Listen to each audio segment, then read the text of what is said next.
ഈ പറഞ്ഞ വേദലക്ഷ്മിനെ ഞാൻ അറിയുന്നത് അബിൽ ദേവ് എന്ന് പറഞ്ഞ ഒരാളിനെയാണ്. അബിൽ ദേവ് എന്ന് പറയുന്ന കേരള ഫാഷൻ ലീഗിന്റെ ഓണറാണ്. പുള്ളിക്കാരൻ ഒരു പീഡന കേസിലെ പ്രതിയാണ്. നിങ്ങൾക്ക് പുള്ളിക്കാരനെ പറ്റി ഒന്ന് സെർച്ച് ചെയ്ത് നോക്കിക്കഴിഞ്ഞാൽ അറിയാവുന്നതാണ്. ഓക്കെ. അപ്പോൾ പുള്ളിക്കാരൻ എന്നെ 2025 ഒരു ഫെബ്രുവരി ടൈമിൽ എന്നെ കോൺടാക്ട് ചെയ്തു. നമ്മളെ മരിച്ചുപോയ റോയ് സർ, കോൺഫിഡൻസ് ഗ്രൂപ്പിന്റെ റോയ് സാറിന്റെ ബർത്ത്ഡേക്ക് ഇൻവൈറ്റ് ചെയ്യാൻ വേണ്ടിയാണ് എന്നെ വിളിച്ചത്. അപ്പോൾ അൺഫോർച്ചുനേറ്റ്ലി എൻ്റെ ബർത്ത്ഡേ എൻ്റെ മാരേജിന്റെ ദിവസമായത് കാരണം എനിക്ക് പോകാൻ പറ്റിയില്ല. അതിനുശേഷം ഞാൻ പുള്ളിക്കാരടുത്ത് പറഞ്ഞു, എനിക്ക് റോയ് സാറിനെ ഒന്ന് കണക്ട് ചെയ്ത് തരണം, എനിക്ക് കുറച്ച് കാര്യങ്ങൾ സംസാരിക്കാനുണ്ട്, എൻ്റെ ഫിനാൻഷ്യൽ കാര്യങ്ങളും എന്തെങ്കിലും ബ്രാൻഡിംഗ് ഒക്കെ ചെയ്യാൻ പറ്റുമെങ്കിൽ എന്ന് കണക്ട് ചെയ്ത് തരാൻ പറഞ്ഞപ്പോൾ എന്താ നിൻ്റെ പ്രശ്നം എന്ന് ചോദിച്ചു. ഞാൻ പറഞ്ഞു എനിക്ക് ഇങ്ങനെ കുറച്ച് കാര്യങ്ങളുണ്ട്, ഫിനാൻഷ്യലി കുറച്ച് ചെറിയ ചെറിയ സ്ട്രഗിൾസ് ഉണ്ട്, അപ്പോൾ അതൊക്കെ തീർക്കാൻ വേണ്ടി എനിക്ക് വർക്കും കാര്യങ്ങളൊക്കെ വേണം എന്ന് പറഞ്ഞപ്പോൾ പുള്ളിക്കാരൻ പറഞ്ഞു, പുള്ളിക്കാരൻ്റെ ഫ്രണ്ട് സുഹൃത്തായിട്ടുള്ള വേദലക്ഷ്മി ഇതേപോലെ UK ബേസ്ഡ് ആയിട്ടുള്ള ഒരു പുള്ളിക്കാരിയാണ്. അപ്പോൾ പുള്ളിക്കാരി ഇതേപോലെ ബിഗ് ബോസിൽ പോകാൻ വേണ്ടി ട്രൈ ചെയ്യുന്നുണ്ട്.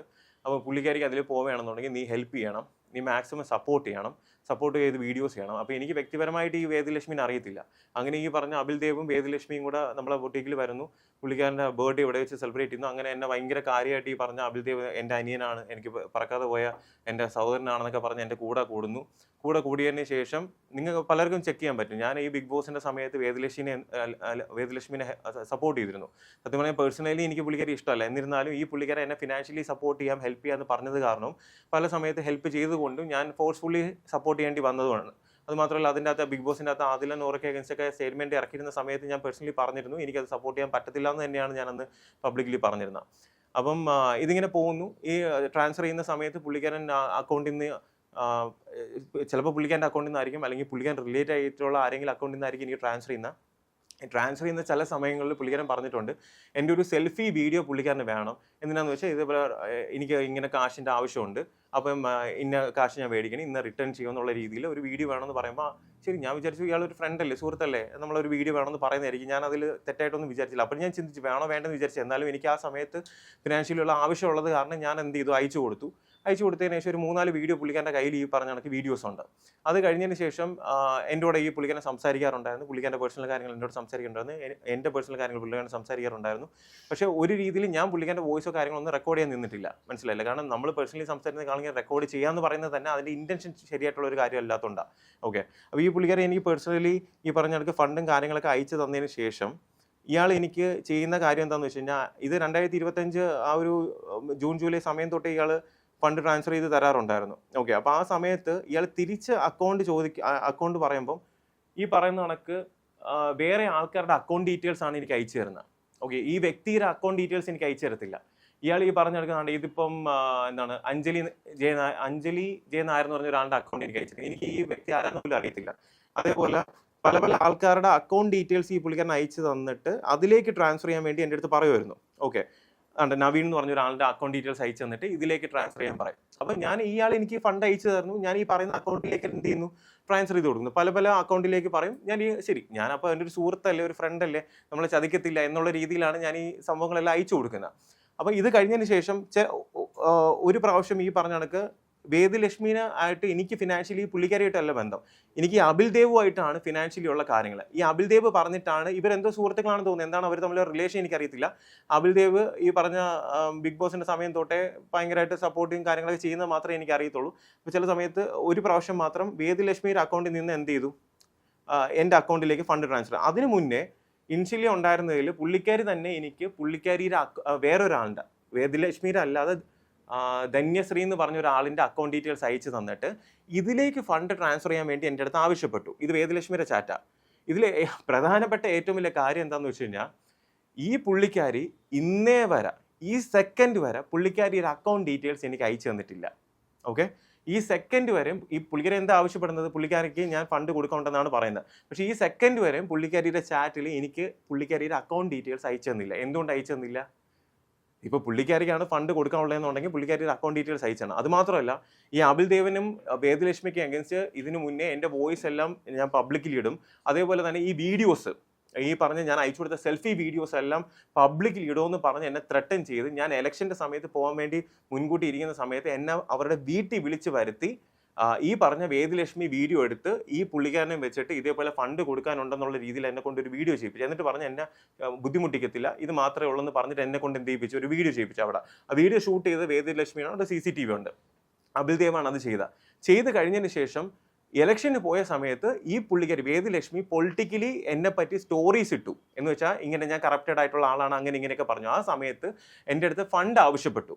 ഇവർ എൻ്റെ അടുത്ത് പറഞ്ഞു ഈ പുള്ളിക്കാരൻ എന്തോ 75 ലക്ഷം രൂപ ഞാൻ കൊടുക്കാനുണ്ടെന്നുള്ള രീതിയിൽ പുള്ളിക്കാരൻ എൻ്റെ അടുത്ത് പറഞ്ഞു. ആദ്യം പറഞ്ഞ് 36 ലക്ഷം എന്ന്, പിന്നെ പറഞ്ഞ് 45 ലക്ഷം എന്ന്, പിന്നെ പറഞ്ഞ് ഈ പറഞ്ഞ കണക്ക് 75 ലക്ഷം എന്ന്. ഇവർ ചിന്തിക്കുന്നതെന്ന് വെച്ചാൽ എനിക്കെന്തോ ഇലക്ഷന് പോയ സമയത്ത് ഒരുപാട് കാശ് കിട്ടിയെന്നാണ് ഇവർ ചിന്തിക്കുന്നത്. ഇലക്ഷൻ സമയത്ത് ഒരു കാശ് പോലും ഞാൻ അങ്ങോട്ടും കൊടുത്തിട്ടില്ല, ഈ പറഞ്ഞ വ്യക്തികളിൽ നിന്ന് ഞാനും മേടിച്ചിട്ടില്ല. ഓക്കെ, സോ ഇത് കഴിഞ്ഞതിന് ശേഷം ഈ ത്രെട്ടനിങ് തുടങ്ങുന്നു. ഞാൻ കമ്മീഷണറിനും തുമ്പ പോലീസ് സ്റ്റേഷനിലും ജനുവരി 31 2026 കംപ്ലൈന്റ് കൊടുക്കുന്നു. കംപ്ലൈന്റ് കൊടുത്ത പ്രകാരം അവിടുത്തെ SHO ഈ പറഞ്ഞ അബിൽദേവിനെയും വേദലക്ഷ്മിനെയും വിളിക്കുന്നു. ഇവരവിടെ വന്നിട്ടില്ല. ഓക്കെ, ഇവരവിടെ വന്നിട്ടില്ല, ഇവർ വന്നതുമില്ല. അതിനുശേഷം ജെന്യൂൻ ആയിട്ടുള്ള ഒരാളാണ്, കറക്റ്റ് കാര്യങ്ങളാണ് പറയുന്നതെന്നുണ്ടെങ്കിൽ വിളിക്കുമ്പോൾ എന്ത് ചെയ്യും? നമ്മൾ ചെല്ലും, സാർ ഇത്ര രൂപ ഞാൻ കൊടുത്തു, ഇത്ര രൂപ തരാനുണ്ട് എന്ന് പറയും. അതല്ലേ ചെയ്യുന്നത്, അതല്ലേ മാന്യമായിട്ടുള്ള കാര്യം. ഞാനാണെങ്കിൽ അങ്ങനെ ചെയ്ത്, ഞാൻ വന്ന് സോഷ്യൽ മീഡിയയിലല്ല ചെയ്യുന്നത്, ഞാൻ ആദ്യമേ പോയി കംപ്ലൈന്റ് കൊടുക്കുക ചെയ്താൽ, മനസ്സിലായില്ല? അത് എൻ്റെ ഭാഗത്ത് ശരിയുള്ളതുകൊണ്ട് തന്നെയാണ്. അപ്പോൾ അത് കഴിഞ്ഞതിന് ശേഷം ഈ പറഞ്ഞ കണക്ക് തുമ്പ പോലീസ് സ്റ്റേഷൻ വിളിച്ച് ഇവരാരും വന്നില്ല, ഇവരാരും അതിൻ്റെ റെസ്പോണ്ട് ചെയ്തില്ല, ഒന്നും ചെയ്തില്ല. അതിനുശേഷം ഞാൻ ഇലക്ഷന് പോയി. ഇലക്ഷന് ശേഷം എൻ്റെ അമ്മയ്ക്ക് വയ്യാണ്ടായി. ഇലക്ഷൻ സമയത്ത് എൻ്റെ അമ്മയ്ക്ക് വയ്യാണ്ടായി. 2-3 മാസം എൻ്റെ അമ്മയുടെ കാര്യമായിട്ട് തിരക്കിലായിരുന്നു, ട്രീറ്റ്മെൻറ്റ് കാര്യമായിട്ട് തിരക്കിലായിരുന്നു. കഴിഞ്ഞ ജൂലൈ 3 എൻ്റെ അമ്മ മരണപ്പെട്ടു. അത് കഴിഞ്ഞതിന് ശേഷം ഞാൻ തിരിച്ച് ഈ പറഞ്ഞ കണക്ക് സോഷ്യൽ മീഡിയയിൽ ആക്റ്റീവ് ആകാൻ തുടങ്ങി. ഈ പറഞ്ഞ കണക്ക് വീഡിയോസ് ചെയ്യാൻ തുടങ്ങിയതിന് ശേഷം തിരിച്ച് ഇവരുടെ ത്രെട്ടനിങ് വീണ്ടും തുടങ്ങി. ഈ ഇലക്ഷൻ കഴിഞ്ഞ് റിസൾട്ട് വന്നതിന് ശേഷം ഈ വ്യക്തി ഇവരെന്താ ചെയ്യുന്നത്, ഇവരുടെ ടീം ഓഫ് ഇത് എങ്ങനെയാണെന്ന് വെച്ച് കഴിഞ്ഞാൽ, ഇവർ വിളിച്ച് എൻ്റെ ബ്രാൻഡിങ്, ഞാൻ ബ്രാൻഡ് അംബാസഡർ പല സ്ഥാപനത്തിൻ്റെ, ഈ ബ്രാൻഡിങ് ഉള്ള സ്ഥലങ്ങളിലെല്ലാം വിളിച്ചിട്ട് ഇതേപോലെ ഞാൻ ഫണ്ട് കൊടുക്കാനുണ്ടെന്ന് പറഞ്ഞ് എൻ്റെ വർക്ക് എന്ത് ചെയ്യുക, മുടക്കുക. അതേപോലെ തന്നെ ഈ പറഞ്ഞ കണക്ക് ഇലക്ഷൻ സമയത്ത് ജനറൽ സെക്രട്ടറി, നമ്മൾ BJP ജനറൽ സെക്രട്ടറിയുടെ അടുത്ത് വിളിച്ചിട്ട് ഇതേപോലെ ഞാൻ ഫണ്ട് കൊടുക്കാനുണ്ടെന്ന് പറഞ്ഞിട്ട് എന്നെ പറ്റി പറയുക. പിന്നെ ഇവരിപ്പോൾ എന്തോ BJPയുടെ ഒരു സംതിങ് വോയിസ് എന്ന് കിട്ടുന്നത്, അതിൽ ആദ്യം കുറച്ച് സൗണ്ട് മോഡുലേഷനൊക്കെ വരുത്തി ആയിട്ടിരുന്നത്. അതിൽ പ്രധാനപ്പെട്ട കാര്യം അത് ഇപ്പോഴത്തെ വീഡിയോ അല്ല, അത് ഒരു വർഷം മുന്നേ ഉള്ള സമയത്ത് നമ്മുടെ ഫ്രണ്ട്സ് നമ്മൾ സംസാരിക്കുന്ന സമയത്ത് ഞാൻ BJP ജോയിൻ ചെയ്തിട്ട് പോലും ഇല്ല. നമ്മളന്ന് നോർമലി സംസാരിക്കുന്ന സമയത്ത് ഓരോ കാര്യങ്ങൾ ഇങ്ങനെ പറഞ്ഞുകൊണ്ടിരിക്കുന്ന ഭാഗമായിട്ട് സംസാരിച്ച കാര്യങ്ങളാണ് ഇപ്പോൾ എടുത്തിട്ട് കട്ട് ചെയ്തിട്ട് എന്നെ അതിൽ മോശക്കാരനാണ്. ഞാൻ അതിൽ പ്രത്യേകിച്ച് പറഞ്ഞു, എനിക്ക് BJPനെ പറ്റി ABCD കാര്യങ്ങൾ അറിയത്തില്ല, എനിക്കറിയത്തില്ല. ഞാൻ ജനിച്ചത് BJP ഒരു എന്താ പറയുക ഒരു ഫാമിലിയിലോ അല്ലെങ്കിൽ ഞാൻ ഇതിൽ പ്രവർത്തനമായിട്ട് വന്ന ഒരാളല്ല. എനിക്ക് എൻ്റെ ABCD അറിയത്തില്ല. ഞാനതിൽ പറയുന്നത് എന്താ, നമ്മുടെ ജനങ്ങൾക്കും വേണ്ടി, എനിക്കും വേണ്ടി, എല്ലാവർക്കും വേണ്ടി ഞാൻ എന്ത് ചെയ്യും, പ്രവർത്തിക്കുമെന്നാണ് പറഞ്ഞത്. മനസ്സിലായി? ഞാൻ സത്യസന്ധമായിട്ട് എൻ്റെ കാര്യം പറഞ്ഞു. ജനങ്ങൾക്കും വേണ്ടി, എനിക്കും വേണ്ടി, എല്ലാവർക്കും വേണ്ടി ഞാൻ എന്ത് രാജ്യത്തിനും വേണ്ടി ഞാൻ പ്രവർത്തിക്കുന്നതെന്ന് പറഞ്ഞാൽ അത് ഇനിയും പ്രവർത്തിക്കുകയും ചെയ്യും. അതേപോലെ തന്നെ ഞാൻ ചെയ്യും. അപ്പോൾ എനിക്ക് പ്രധാനപ്പെട്ട കാര്യം എന്താണെന്ന് വെച്ചാൽ, വേദലക്ഷ്മിക്ക് കാശ് കൊടുക്കണമെന്നാണ് പറയുന്നത്. വേദലക്ഷ്മി എനിക്ക് അയച്ചു തന്നിട്ടുള്ള അക്കൗണ്ട് ഡീറ്റെയിൽസ് എന്ന് പറയുന്നത് ധന്യ എന്ന് പറഞ്ഞ വ്യക്തിയുടെ അക്കൗണ്ട് ഡീറ്റെയിൽസ് അയച്ചിട്ട് അതിലേക്ക് ട്രാൻസ്ഫർ ചെയ്യാനാണ് പറഞ്ഞത്. എന്നിട്ട് ഈ പുള്ളിക്കാരി ഇന്നേ വരെ, ഈ സെക്കൻഡ് വരെ, നമുക്കൊരാൾക്ക് ഫണ്ട് കൊടുക്കാനുണ്ടെങ്കിൽ എന്താ ചെയ്യുക, അവർ ഈ പറഞ്ഞ കണക്ക് അക്കൗണ്ട് ഡീറ്റെയിൽസ് അയച്ചു തന്നിട്ട് ഇതിലേക്ക് ഫണ്ട് തരാൻ വേണ്ടി പറയും. ഇന്നേ വരെ ആ വ്യക്തി എനിക്ക് അവരുടെ അക്കൗണ്ട് ഡീറ്റെയിൽസ് അയച്ചറിയോ, ഫെബ്രുവരിക്ക് ശേഷം അവിടെ ഒരു കോളോ വോയിസോ എനിക്ക് വന്നിട്ടില്ല. അങ്ങനെ ഉണ്ടെങ്കിൽ ഒരു പ്രാവശ്യമെങ്കിലും വിളിച്ചിട്ട് റോബിൻ എനിക്ക് ഇത്ര രൂപ തരാനില്ലേ, ആ തരാനുള്ള എമൗണ്ട് എനിക്കൊന്ന് താന്ന് പറയണം. അതിനുശേഷം ഈ അബിൽദേവുമായിട്ടുള്ള ആ ഒരു വീഡിയോ പ്രകാരം ഈ പുള്ളിക്കാരി അവസാനമായിട്ട് ഫെബ്രുവരി 18 അപ്പോഴെപ്പോഴാണ് ഒരു മെസ്സേജ് എനിക്ക് അയക്കുന്നത്, ഈ ഫണ്ട് റിലേറ്റഡ് ആയിട്ടുള്ള കാര്യം. ആ പറയുന്ന കാര്യം ജനുവരി 31 എന്നുള്ളത് അബിൽദേവിൻ്റെ കൂടെ പറഞ്ഞ കാര്യമാണ് എന്ത് ചെയ്തിരിക്കുന്നത്, പുള്ളിക്കാരി സ്ക്രീൻ എന്ന് എല്ലാം മാനിപ്പുലേറ്റ് ചെയ്താണ് ഇട്ടേക്കുന്നത്. മനസ്സിലായില്ലേ? മാനിപ്പുലേറ്റ് ചെയ്ത് ആൾക്കാരിലേക്ക് എന്ത് ചെയ്യുക, തെറ്റിദ്ധാരണ വരുത്തുക. ജെന്യുവിനായിട്ട് ഞാൻ ഒരു കാര്യം പറയാം, ഈ പറഞ്ഞ കണക്ക് ഇവർക്ക് ഫണ്ട് കൊടുക്കാനുണ്ടെങ്കിൽ ഞാൻ പോലീസ് സ്റ്റേഷനിൽ കംപ്ലൈൻറ്റ് കൊടുത്തിട്ടുണ്ട്. അവരുടെ ആവശ്യമാണ് എൻ്റെ നിന്ന് ഫണ്ട് മേടിക്കുക എന്നുള്ളത്. അങ്ങനെയാണെങ്കിൽ അവരവിടെ വന്ന് അതിൻ്റെ കറക്റ്റ് ഡീറ്റെയിൽസും ട്രാൻസാക്ഷൻ എല്ലാം പ്രൊഡ്യൂസ് ചെയ്ത് എനിക്ക് പറയാനുള്ള കാര്യവും ചെയ്ത് അതിലെന്താണോ അതിൽ കൊടുക്കാനുണ്ടോ മേടിക്കാനുണ്ടോ എന്ത് കാര്യമുണ്ടെന്നുള്ള അവിടെ വെച്ച് സംസാരിച്ച് അത് സെറ്റിൽ ചെയ്യണം.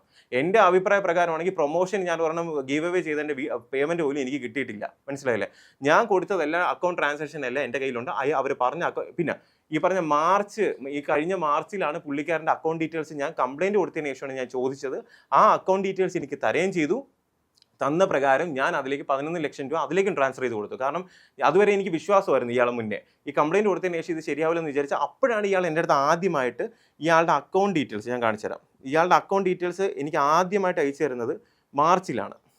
മാർച്ച് 12 ഈ വ്യക്തിയുടെ അക്കൗണ്ട് ഡീറ്റെയിൽസ് എനിക്ക് അയച്ചിരുന്നത്. അതുവരെയും ഇയാൾ വേറെ ആൾക്കാരുടെ അക്കൗണ്ട് ഡീറ്റെയിൽസ് അയച്ചിട്ട് അതിലേക്ക് ഫണ്ട് അയക്കുന്നതാണ് ഇയാൾ പറഞ്ഞിരുന്നത്. എൻ്റെ ബ്ലാങ്ക് ചെക്ക്, എൻ്റെ സ്റ്റാമ്പ് പേപ്പർ ഇതെല്ലാം ഇയാൾ എന്ത് ചെയ്തിരുന്നു, മേടിച്ചു. ഞാനിത് ഫണ്ട് കൊടുത്തതിന് ശേഷം ഇത് ചോദിക്കുമ്പം ഇനി നീ എനിക്ക് 40 ലക്ഷം രൂപ തരാനുണ്ട്, 45 ലക്ഷം രൂപ തരാനുണ്ട്, ഇതെല്ലാം പറഞ്ഞതിന് ശേഷം ഈ പറഞ്ഞ റിസൾട്ട് വരുന്നതിന് മുന്നേ ഇവർ വീണ്ടും വിളിച്ചിട്ട് എൻ്റെ അടുത്ത് പറഞ്ഞു ഇതേപോലെ എന്തോ എനിക്ക് തോന്നുന്നു ആ ഹോളിഡേ ഹോട്ടലിലേക്ക് വരണം എന്ന് പറഞ്ഞ് എൻ്റെ അടുത്ത് ആവശ്യപ്പെട്ട് അവിടെ ചെന്നപ്പോൾ വേദലക്ഷ്മി സ്ഥിരം പോലെ വേദലക്ഷ്മി ഇതേപോലെ വീഡിയോ ചെയ്യുക, ഡോക്ടർ റോബിൻ രാധാകൃഷ്ണൻ ആദ്യം ചെയ്തതിൽ 36 ലക്ഷം, അടുത്തതിൽ 45 ലക്ഷം, ഇപ്പൊ പറയുന്ന 75 ലക്ഷം രൂപ കൊടുക്കണമെന്നാണ്. നമ്മൾ ഒരാൾക്ക് ഫണ്ട് കൊടുത്തിട്ടുണ്ടെങ്കിൽ അടുത്ത് എൻ്റെ ട്രാൻസാക്ഷൻ ഡീറ്റെയിൽസ് ഉണ്ടാവും. അതേപോലെ തന്നെ തിരിച്ച് ഞാൻ കൊടുത്തിട്ടുണ്ടെങ്കിൽ അതിൻ്റെ ട്രാൻസാക്ഷൻ ഡീറ്റെയിൽസ് ഉണ്ടാവും. മനസ്സിലായില്ലേ? അപ്പോൾ ഈ ഫേക്ക് ആയിട്ടുള്ള കൂടുതൽ എമൗണ്ട് ആവശ്യം എന്ന് വെച്ചാൽ ഇപ്പോൾ അവരെന്താ ചെയ്യുന്നത്, ജെന്യൂൻ ആയിട്ട് ഒരു ഫിനാൻഷ്യൽ കാര്യങ്ങളാണ് ഉള്ളതെന്നുണ്ടെങ്കിൽ ഈ പറഞ്ഞ കണക്ക് ഞാൻ കംപ്ലൈന്റ് കൊടുക്കും. ഞാൻ അവർക്ക് വേണ്ടിയേ കംപ്ലൈന്റ് കൊടുത്തത്, നിങ്ങൾ വരും എന്താ സംശയം, അവർ വരുന്നില്ല. ഇന്ന് രാവിലെ 10 മണിക്ക് ഞാൻ വരാൻ പറഞ്ഞു, പോലീസ് വരാൻ പറഞ്ഞു, വന്നിട്ടില്ല. മറ്റേ